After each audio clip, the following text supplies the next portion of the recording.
Welcome back to the channel, everybody. Today I have the Luba 2 is mowing my lawn. I've been using it for a few months and I wanted to bring you a long-term review of my experience using the Luba 2 model, especially on a little bit higher cut turf. Normally you see them used on lower cut turf, but I'm mowing at about 2 inches or higher here on my tall fescue. And I've always been a bit skeptic of robot mowers, mainly because, well, I enjoy mowing my lawn first and foremost, but then also I really didn't want the robot mowers with the barrier wire. I've tried that, didn't go over so well. And then the original Luba that came out didn't do so well because of the RTK satellite signals that it uses in mature neighborhoods with lots of tall trees. So that is what eliminated me from that equation, because that's essentially where I am, in a mature neighborhood, lots of tall oak trees where I live. So when Luba told me about the Luba 2 model that was coming out this year, it uses the same RTK signal in the RTK module and satellites to prevent it from being a boundary wire type of robot mower, but they also added a 3D vision module on the front of it that allows it to continue mowing even if it loses signal. So let's talk a little bit about what I like about this mower, what I don't like about this mower, some things that I think would be good for those that want to maybe get into having robot mowers used in their lawns, and then maybe some things that you may want to consider before spending the money on something like this.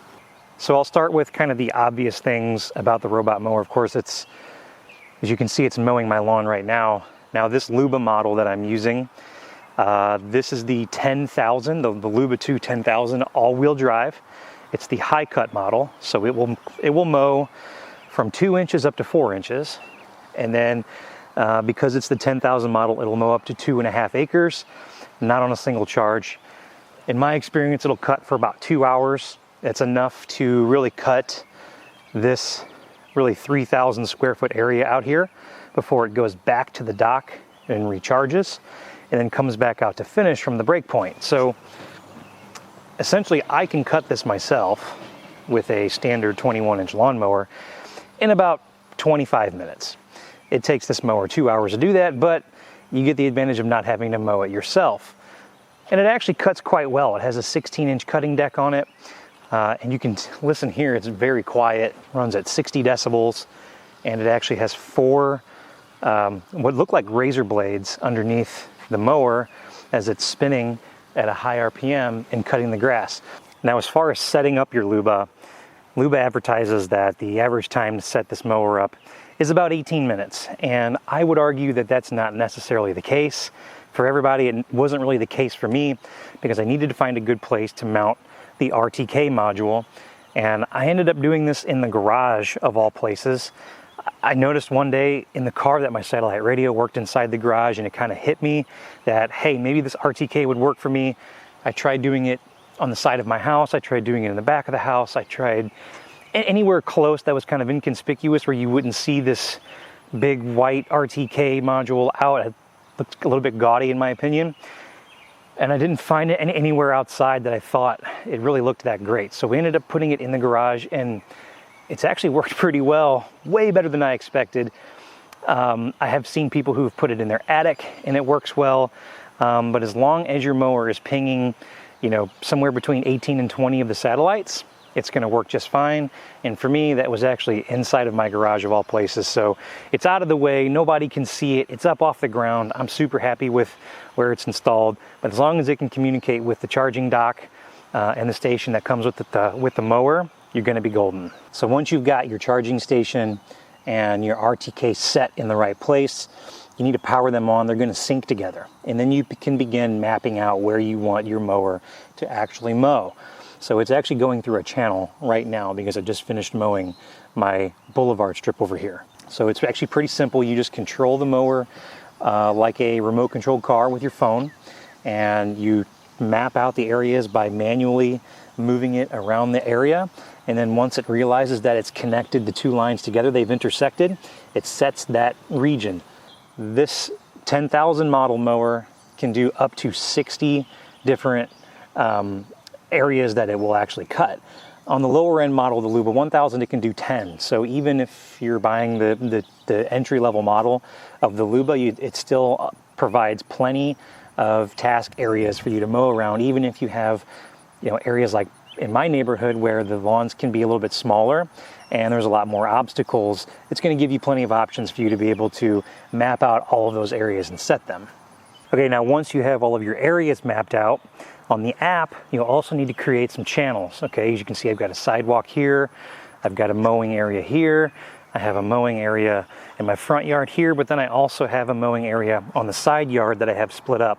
And then my backyard is fenced in. So I have 4 mowing areas at my house. So you'll need to create channels for the mower to get from each section. It's essentially the same process as setting up the areas inside the app. You just need to create the channels. But what I like about the RTK and the Luba is that if you have a perimeter wire mower, your charging base has to be inside of one of the mowing areas. Sometimes that's not possible because you need to run power to it.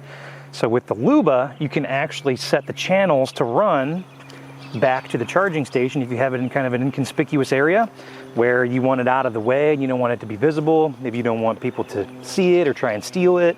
But you can set it into a place where you just run a channel back there and then nobody can see it.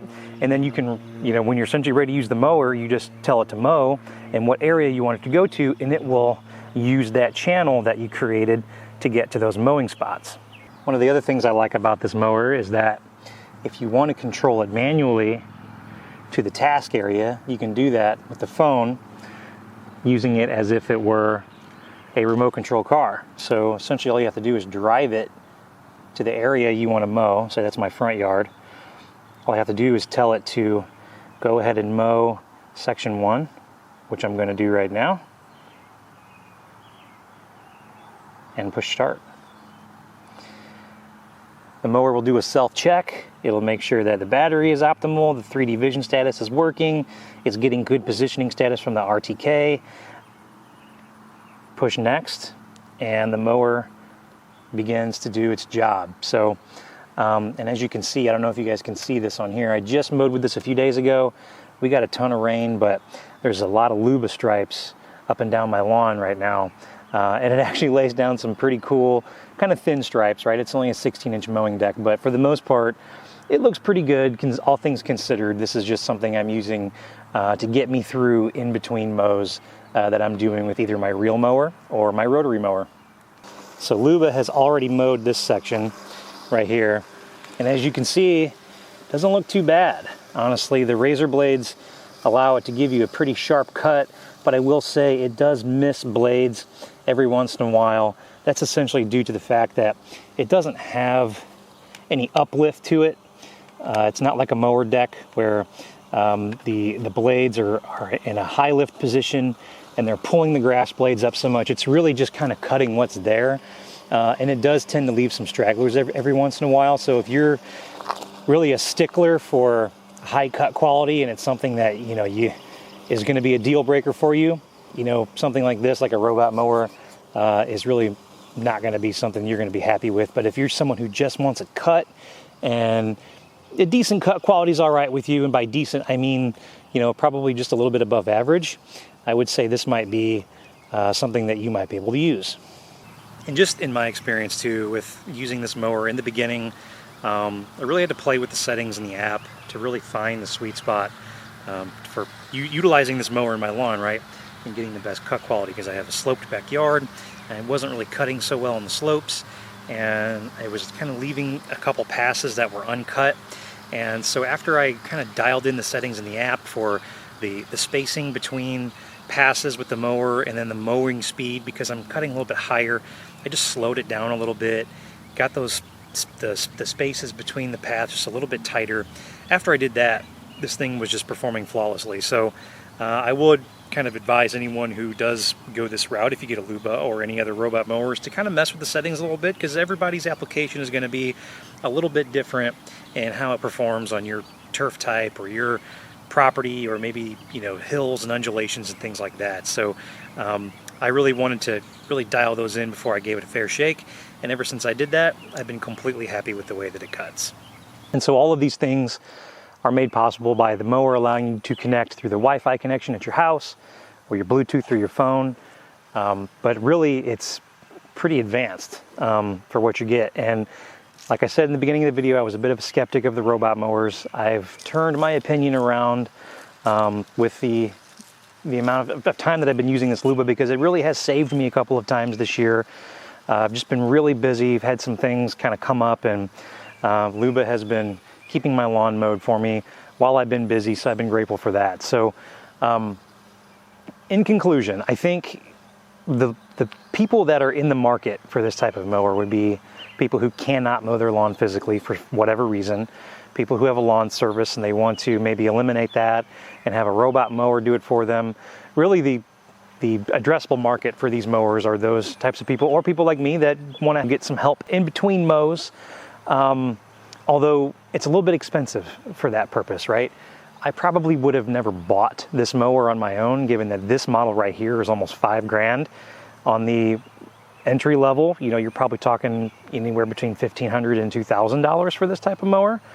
But I will say, for the folks that are out there using a mowing service, the robot mowers can't trim for you. So there's one major fault there. And sometimes they need some human intervention because they do lose signal from time to time, or the mower gets stuck. You still have to change the blades every, you know, month or so. Luba does give you blades to change with, but there's things that you have to do in order to maintain it. And for people who have a mowing service, the whole reason behind hiring that mowing service is to not have to do any maintenance. So really, it's a very niche market for these types of robot mowers, although I think they do work really well. I know the technology is coming along. There are other models that, you know, can pull carriages and fertilize your lawn for you, do all kinds of things. But at a certain price point, you begin pricing yourself out of a lot of residential buyers. Although I think this Luba is kind of in a sweet spot. Maybe not this 10,000 model, but maybe the 1,000 model. But the 3D vision on the RTK really is a game changer. I rarely ever lose signal here at my house, and having the higher height of cut, allowing it to come up to 4 inches, not just being like a 2-inch and below mower, gives you a better point of entry for folks like me who are growing tall fescue, that you may be mowing it a little bit higher than maybe something like a Bermuda or a Zoysia or something that you're mowing sub 2 inches. So I really hope you guys enjoyed this review. I'm enjoying using this Luba. It has really helped me out, as I've mentioned. I went over a lot of the schematics on it, a lot of the features, just my own anecdotal experience with it. I'm going to keep using it as long as it will keep working for me. I'm really happy with this mower. As you can see, my grass does look pretty good right now, and you can see those Luba stripes behind me. It's actually striping in pretty well. So with that, thanks for watching. Don't forget, give me a like and subscribe if you enjoyed this review. If you have any questions for me, leave those in the comment section below, and I hope you guys have a great day. I'll see you in the next one.